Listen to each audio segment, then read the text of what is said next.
বিসমিল্লাহির রহমানির রহিম।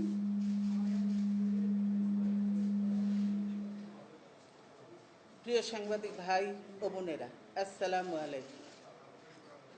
দেশের উন্নয়ন ও জনজীবনের স্বাচ্ছন্দ্যের জন্য বিদ্যুৎ প্রয়োজন, কিন্তু সেই বিদ্যুৎ উৎপাদন করতে গিয়ে যদি দেশের স্বার্থ ক্ষতিগ্রস্ত হয়, জনজীবন বিপর্যস্ত হয়, পরিবেশ ও জীববৈচিত্র্য ধ্বংস হয়, তাহলে সেই সিদ্ধান্ত হয় দেশবিরোধী, গণবিরোধী। বাগেরহাট জেলার রামপালে কয়লা বিদ্যুৎ কেন্দ্র স্থাপন ঠিক তেমনি একটি দেশবিরোধী, গণবিরোধী সিদ্ধান্ত। বিশ্বের বৃহত্তম ম্যানগ্রোভ বনাঞ্চল সুন্দরবনের মাত্র 14 কিলোমিটার দূরে রামপালে 1320 মেগাওয়াট এবং মাত্র 10 কিলোমিটার দূরে 565 মেগাওয়াট ওরিয়ন কয়লা বিদ্যুৎ কেন্দ্র স্থাপনের কাজ এগিয়ে চলেছে। দেশে বিদেশের পরিবেশবিদ, সামাজিক সংগঠন এবং গবেষণা প্রতিষ্ঠানসমূহের প্রতিবাদ এবং বিশ্বের বিভিন্ন স্থানে এ ধরনের প্রকল্পের মারাত্মক বিরূপ প্রতিক্রিয়ার দৃষ্টান্ত উপেক্ষা করে গণবিরোধী অনির্বাচিত সরকার রামপালে 1320 মেগাওয়াটের আরও একটি কয়লা বিদ্যুৎ কেন্দ্র স্থাপনের লক্ষ্যে জমি ভরাটের জন্য অর্থ বরাদ্দ করেছে। জনমত উপেক্ষা করে দেশ ও জনগণের স্বার্থবিরোধী সিদ্ধান্ত জনগণের উপর জবরদস্তিমূলকভাবে চাপিয়ে দিচ্ছে স্বৈরাচারী সরকার। সুন্দরবনের এত কাছে স্থাপিত কয়লা বিদ্যুৎ প্রকল্পের অনিবার্য, অশুভ ও মারাত্মক ক্ষতিকারক প্রতিক্রিয়ার সব প্রমাণ উপস্থাপনের পরেও সরকার তার অবস্থান পরিবর্তনে শুধু অস্বীকৃতি জানাচ্ছে না, বরং আরও দ্রুত এবং গণবিরোধী, দেশবিরোধী সিদ্ধান্ত বাস্তবায়নের উদ্যোগী হয়েছে। এর দ্বারা আবারও প্রমাণিত হলো যে এই সরকার স্বৈরাচারী বলেই জনমত কিংবা দেশের স্বার্থের পরোয়া করে না।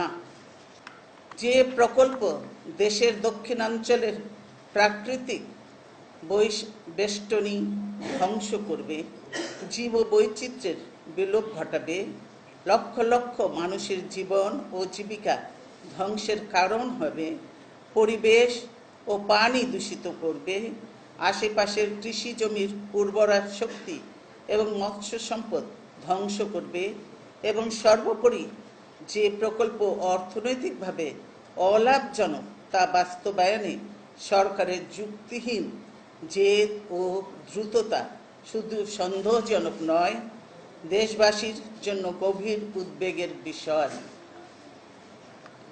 যে সুন্দরবন লক্ষ লক্ষ মানুষের কর্মসংস্থান করছে, যে সুন্দরবন প্রাকৃতিক দুর্যোগপ্রবণ এই দেশকে আইলা সিডর ঘূর্ণিঝড় থেকে বাঁচার জন্য প্রাকৃতিক সুরক্ষা দিচ্ছে, ইউনেস্কো কর্তৃক ঘোষিত সেই আন্তর্জাতিক ঐতিহ্য সুন্দরবনকে নিশ্চিত ধ্বংসের শিকার করার চক্রান্ত সফল হতে দেয়া যায় না, দেয়া উচিত নয়। দেশের অস্তিত্ব ও দেশের স্বার্থের বিনিময়ে ব্যক্তি কিংবা গোষ্ঠীর মুনাফা এবং অনৈতিক স্বার্থ উদ্ধারের অপচেষ্টা রোধ করা তাই সময়ের দাবি। প্রিয় সাংবাদিকবৃন্দ, রামপাল কয়লা বিদ্যুৎ কেন্দ্র প্রতিষ্ঠার বিরুদ্ধে ইউনেস্কো ওয়ার্ল্ড হেরিটেজ কর্তৃপক্ষ, রামসার কনভেনশনের সচিবালয়, এমনকি বাংলাদেশের বন অধিদপ্তরের আপত্তি অগ্রাহ্য করে সরকার এই প্রকল্পের কাজ চালিয়ে যাচ্ছে।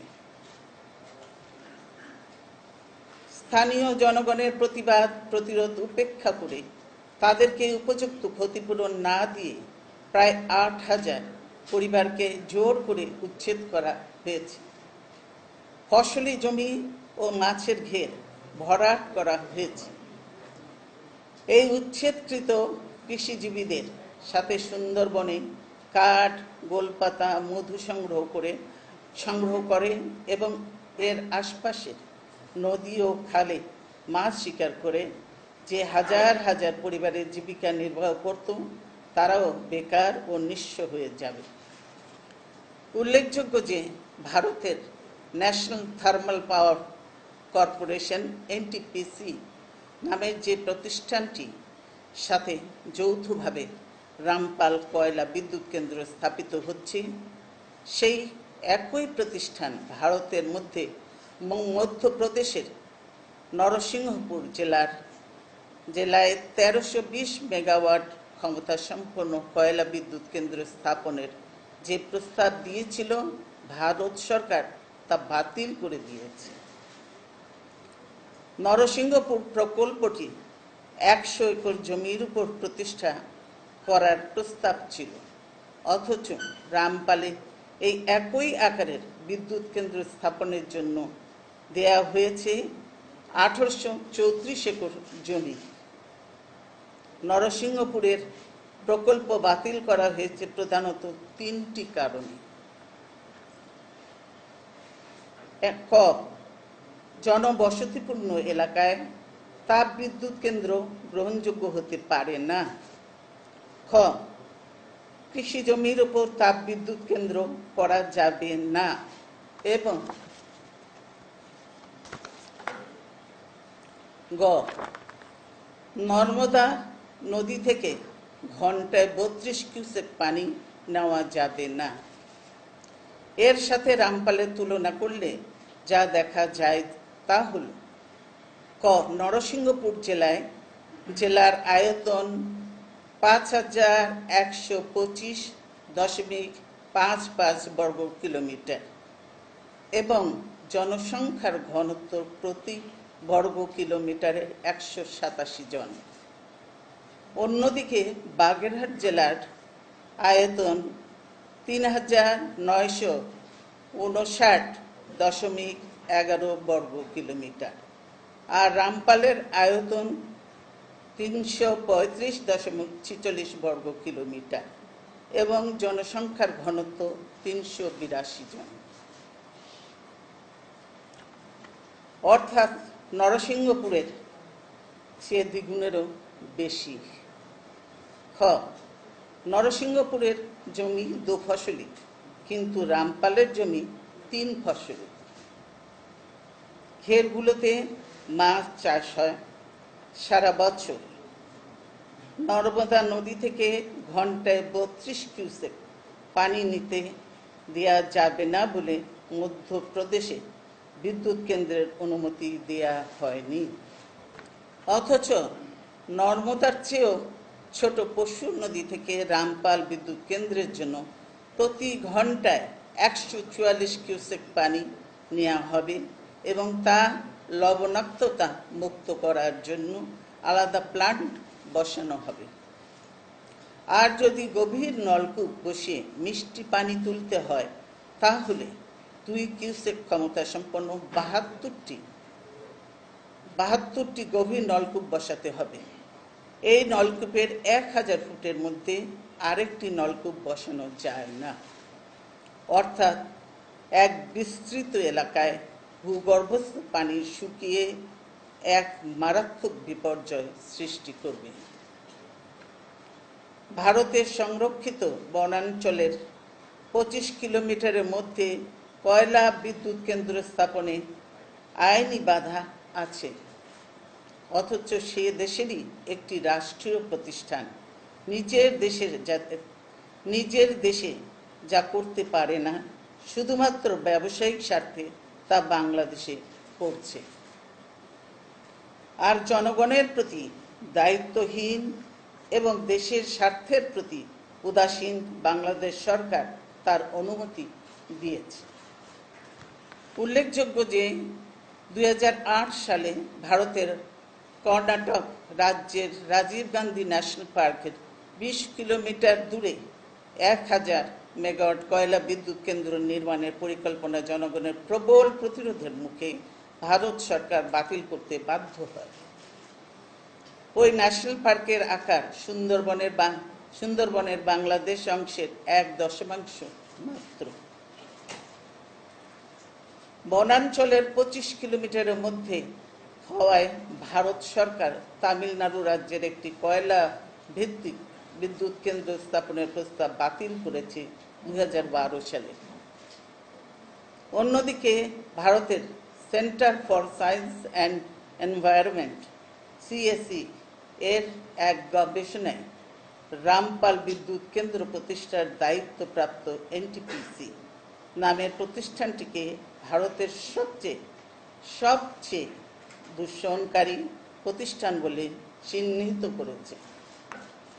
প্রিয় সাংবাদিকবৃন্দ, বিভিন্ন গবেষণায় প্রমাণিত হয়েছে সুন্দরবনের এত কাছে পশু নদীর তীরে রামপাল কয়লা বিদ্যুৎ কেন্দ্র স্থাপিত হলে বাংলাদেশের প্রাকৃতিক ভারসাম্য বিনষ্ট হবে এবং তার বিরূপ প্রতিক্রিয়া হবে সুদূর প্রসারী। 1997 সালে ইউনেস্কো কর্তৃক বিশ্ব ঐতিহ্য বলে ঘোষিত সুন্দরবন এই বনের বিরল প্রজাতির পশু পাখি বনের ভেতর ও আশপাশ দিয়ে চলা নদী ও খালের মৎস্য সম্পদ ও বিপুল বনজ সম্পদ বিনষ্ট হওয়ার যে আশঙ্কা বিজ্ঞানীরা করেছেন তার প্রমাণ অসংখ্য। আমেরিকার টেক্সাসে ফায়েতি কয়লা বিদ্যুৎ কেন্দ্র থেকে বছরে 30,000 টন সালফার ডাই অক্সাইড নির্গত হতো। এর ফলে টেক্সাসের হাইওয়ে 21-এর 48 কিলোমিটার জুড়ে গাছপালা ধ্বংস পেয়েছে, ফলে প্রকল্পটি বন্ধ করে দেয়া হয়েছে। এছাড়া এটা বৈজ্ঞানিকভাবে প্রতিষ্ঠিত যে কয়লা ভিত্তিক বিদ্যুৎ কেন্দ্র থেকে পানি নির্গমন হলে তাতে বিভিন্ন মাত্রার দূষণকারী উপাদান থাকে, যে কারণে পৃথিবীর সব দেশে কয়লা ভিত্তিক বিদ্যুৎ কেন্দ্রের ক্ষেত্রে শূন্য নির্গমন নীতি অবলম্বন করা হয়। কিন্তু NTPC রামপালে এই নীতি অনুসরণ না করেই বিদ্যুৎ কেন্দ্র নির্মাণ করতে যাচ্ছে। অথচ এই NTPC যখন ভারতের ছত্তিশগড়ে এই বিদ্যুৎ কেন্দ্রটি নির্মাণ করতে চেয়েছিল তখন শূন্য নির্গমন নীতি মানার প্রতিশ্রুতি দিয়েছিল।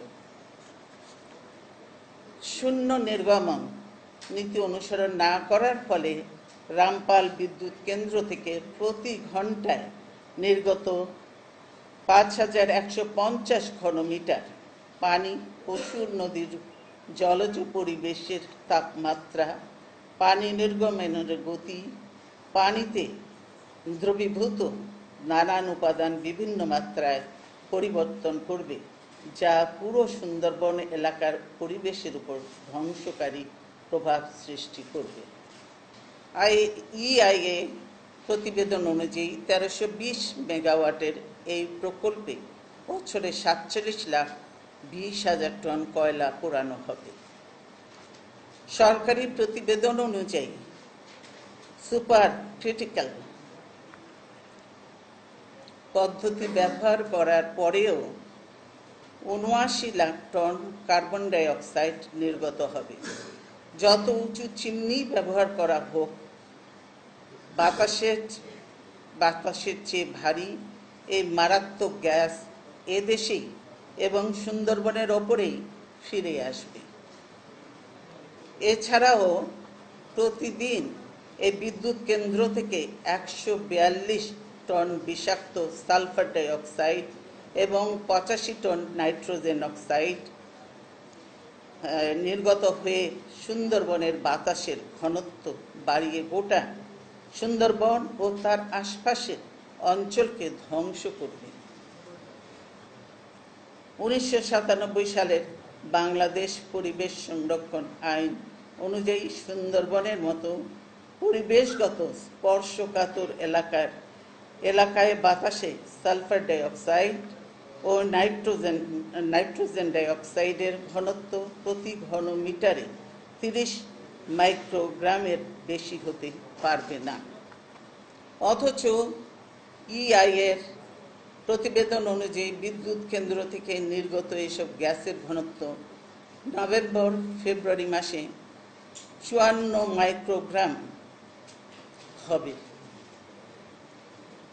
এই অগ্রহণযোগ্য মাত্রাকে বৈধতা দেওয়ার জন্য সরকার সুন্দরবনকে আবাসিক ও গ্রাম এলাকা দেখিয়ে জনগণের সাথে প্রতারণা করেছে।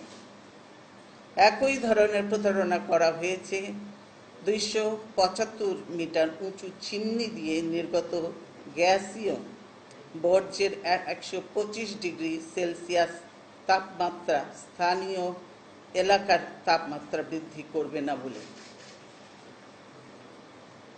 রামপাল বিদ্যুৎ কেন্দ্রের সবচেয়ে ক্ষতিকর বর্জ্য হবে 2 ধরনের কয়লা পোড়ানো ছাই। এখানে প্রতি বছর 47,20,000 টন কয়লা পোড়ানোর ফলে 7,50,000 টন ফ্লাই অ্যাশ ও 2 লাখ টন বটম অ্যাশ বর্জ্য তৈরি হবে। এই ফ্লাই অ্যাশ, বটম অ্যাশ এবং তরল ঘনীভূত ছাই বিপজ্জনক মাত্রায় পরিবেশ দূষণ করবে।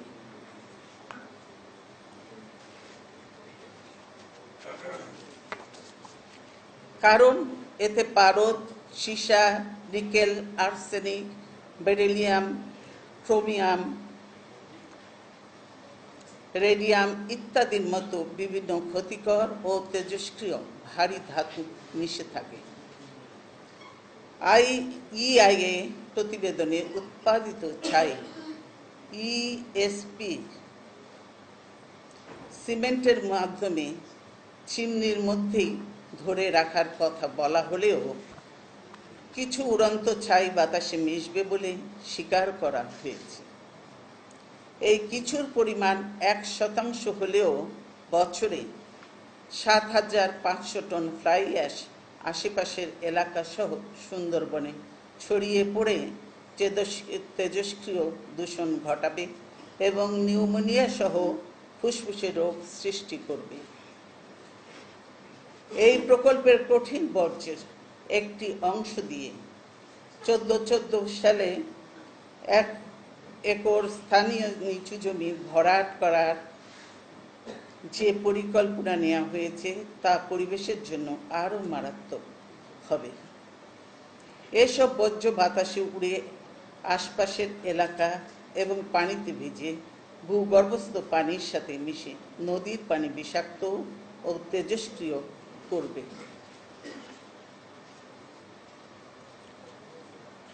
সাংবাদিক ভাই ও বোনেরা,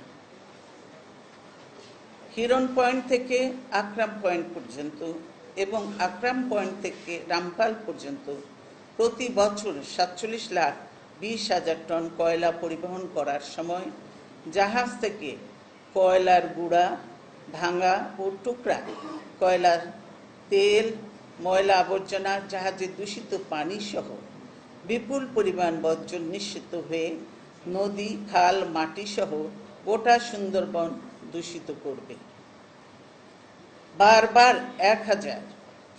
বারবার এক জাহাজ থেকে আরেক জাহাজে কয়লা স্থানান্তরের সময় কয়লার গুঁড়া ও ভাঙা কয়লা পানিতে বা মাটিতে পড়ে কিংবা বাতাসে মিশে পরিবেশ দূষণ করবে।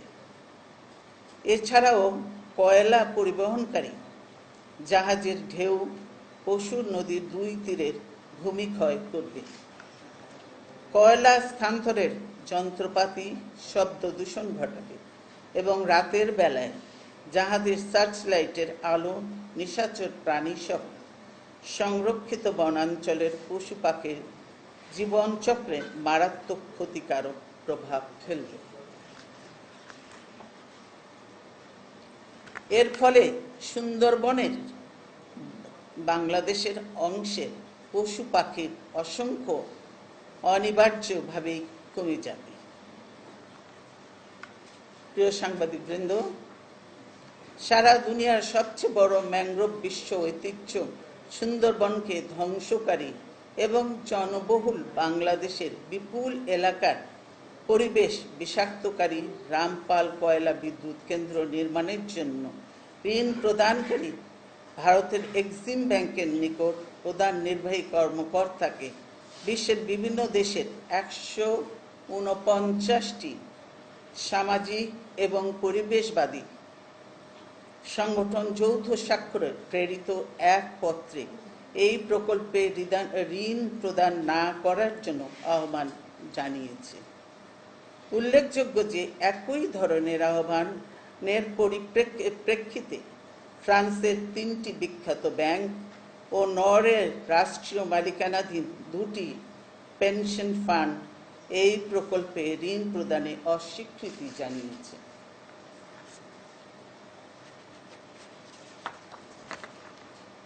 প্রতিদিনই বিশ্বের কোথাও না কোথাও কোনো না কোনো মানবতাবাদী ও পরিবেশবাদী সংগঠন এই জনস্বার্থ পরিবেশ বিপন্নকারী প্রকল্পের বিরুদ্ধে প্রতিবাদ জানাচ্ছে। বাংলাদেশেও সচেতন জনগণ এই প্রকল্পের বিরুদ্ধে সোচ্চার, কিন্তু সরকার শুধু অনমনীয়ই নয়, শক্তি প্রয়োগের মাধ্যমে এই প্রতিবাদ প্রতিরোধ আন্দোলনকে দমন করে চলেছে। প্রিয় সাংবাদিক ভাই ও বোনেরা, রামপাল বিদ্যুৎ কেন্দ্রের আরেকটি বড় অগ্রহণযোগ্য দিক হচ্ছে এটি বাংলাদেশের জনগণের জন্য অলাভজনক। এই প্রকল্পের 15% অর্থ যোগান দেবে বাংলাদেশ পিডিবি, 15% ভারতীয় কোম্পানি এনটিপিসি এবং বাকি 70% ব্যাংক ঋণ নেওয়া হবে। কোম্পানি বন্ধ হলে কিংবা ঋণ পরিশোধে ব্যর্থ হলে পুরো ঋণের টাকা পরিশোধ করতে হবে বাংলাদেশকে। উৎপাদিত বিদ্যুৎ পিডিবি কিনবে, আর যে নিট লাভ হবে তা 50% হারে পিডিবি ও এনটিপিসির মধ্যে ভাগ হবে। কিন্তু 100% পরিবেশ ধ্বংস হবে শুধুই বাংলাদেশের। 15% বিনিয়োগ করে ভারতীয় প্রতিষ্ঠান 50% মুনাফা নেবে এবং ট্যাক্স ফ্রি সুবিধার আওতায় মুনাফার পুরো টাকা তাদের দেশে নিয়ে যাবে। অন্যদিকে কয়লার ক্রয় মূল্যকে বিদ্যুতের দাম নির্ধারণের ভিত্তি হিসেবে নির্ধারণ করা হয়েছে। ইতিমধ্যেই সরকারি পর্যায়ে এই কয়লা বিদ্যুৎ কেন্দ্রের জন্য টন প্রতি $145 মূল্যে কয়লা আমদানির সিদ্ধান্ত চূড়ান্ত হওয়ায় পিডিবিকে 8.85 টাকা মূল্যে বিদ্যুৎ কিনতে হবে।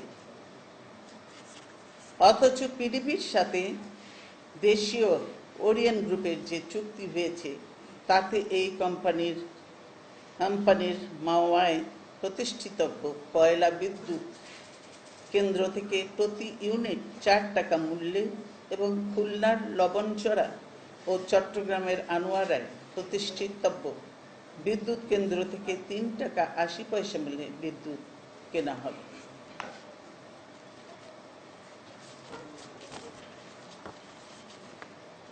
দ্বিগুণেরও বেশি মূল্যে রামপাল থেকে বিদ্যুৎ কিনে পিডিবিকে অবশ্যই ভর্তুকি দিয়ে জনগণের কাছে বিক্রি করতে হবে বলে পিডিবির লাভ শেষ পর্যন্ত লোকসানে পরিণত হবে। পরিবেশ বিবেচনায় না নিলেও জেনে শুনে এমন একটি লোকসানি প্রকল্পে সরকার কি উদ্দেশ্যে এবং কার স্বার্থ জড়ালো, এটাই জনগণের প্রশ্ন। এই প্রশ্নের কোনো সন্তোষজনক জবাব নেই বলেই সরকার এই প্রকল্পের বিরোধিতাকারীদের পুলিশ দিয়ে লাঠিপেটা করছে। প্রিয় সাংবাদিকবৃন্দ, দ্রুত শিল্পায়ন, অর্থনৈতিক অগ্রগতি ও জনগণের চাহিদা মেটানোর জন্য প্রয়োজনীয় বিদ্যুৎ উৎপাদন সময়ের দাবি। এই দাবি পূরণে উদ্যোগ ও ব্যবস্থা নেওয়া যে কোনো সরকারের কর্তব্য, কিন্তু সেই উদ্যোগ বাস্তবায়নের জন্য জনস্বার্থ কিংবা জাতীয় স্বার্থ বিসর্জন দেওয়ার কোনো সুযোগ নেই, অধিকারও নেই কোনো সরকারের। বিদ্যুৎ সমস্যার সমাধানের জন্য বিকল্প বিদ্যুৎ ও বিকল্প জ্বালানির সন্ধান করা উচিত। ছোট গ্যাস জেনারেটর বিদ্যুৎ কেন্দ্র, পানি বিদ্যুৎ, টাইডাল বিদ্যুৎ, বায়োগ্যাস প্রকল্প, সোলার এনার্জি ইত্যাদি বিষয়ের দিকে আমাদের মনোযোগী হওয়া দরকার। অর্থাৎ সুন্দরবনের মতো প্রাকৃতিক বর্ম ধ্বংস করে দেশকে প্রাকৃতিক দুর্যোগে অরক্ষিত না করে প্রকৃতি বান্ধব ও সাশ্রয়ী উপায়ে জ্বালানির প্রয়োজন মেটানোর উদ্যোগ নেওয়া উচিত বলে আমরা মনে করি। প্রিয় দেশবাসীকে আমি স্মরণ করিয়ে দিতে চাই যে এমনিতেই উজানে আন্তর্জাতিক নদীর পানি প্রত্যাহার এবং বাঁধ নির্মাণের ফলে পদ্মা, যমুনা, ব্রহ্মপুত্রের মতো আমাদের বড় বড় নদীগুলোতে পানি প্রবাহ মারাত্মকভাবে কমে গেছে। এসব নদী ও তার শাখা নদীগুলো শুকিয়ে যাওয়ার ফলে দেশের উত্তর ও মধ্যাঞ্চলে ব্যাপক মরুকরণ শুরু হয়েছে, আবহাওয়া পাল্টে গেছে। এসব নদী এখন আর উজান থেকে প্রবাহিত বৃষ্টির পানিও ধরে রাখতে পারে না। ফলে নদীগুলোর পার্শ্ববর্তী অঞ্চলে পুনঃ পুনঃ বন্যায় লাখো মানুষ এবং রাস্তাঘাট ও ফসলাদির বিপুল ক্ষতি হচ্ছে। এর উপর দেশের দক্ষিণাঞ্চলের আবহাওয়া বিষাক্ত হলে এবং প্রাকৃতিক বর্ম সুন্দরবন ধ্বংস হলে আমাদের প্রিয় মাতৃভূমি আর বাসযোগ্য থাকবে না। বাংলাদেশের কোনো নাগরিকই এটা মানতে পারে না, পারবে না, মানবে না। গোটা বিশ্ব যখন আবহাওয়া ও জলবায়ু পরিবর্তনের অনিবার্য বিপদ নিয়ে গভীর উদ্বিগ্ন, তখন জেনে শুনে এই দেশ ও তার কোটি কোটি অধিবাসীকে নিশ্চিত বিপদের দিকে ঠেলে দেওয়া যে কোনো অপচেষ্টার প্রতিবাদ করার দায়িত্ব আমাদের সকলের। বিদ্যুৎ উৎপাদনের অনেক বিকল্প আছে, বিদ্যুৎ কেন্দ্র স্থাপনের স্থানেরও অনেক বিকল্প আছে, কিন্তু সুন্দরবনের কোনো বিকল্প নেই। কাজেই সুন্দরবনকে নিশ্চিত ধ্বংসের মুখে ঠেলে দেওয়ার হঠকারী, অযৌক্তিক ও লাভজনক রামপালের সকল কয়লা বিদ্যুৎ প্রকল্প বাতিল করার জন্য আমরা সরকারের প্রতি জোর দাবি জানাচ্ছি। আমি এই দাবির পক্ষে সোচ্চার হওয়ার জন্য 20 জোটের পক্ষ থেকে দেশবাসীর প্রতি আহ্বান জানাচ্ছি। আমি আপনাদের সকলকে ধন্যবাদ জানিয়ে আমার বক্তব্য শেষ করি। ধন্যবাদ। আল্লাহ হাফেজ। বাংলাদেশ জিন্দাবাদ।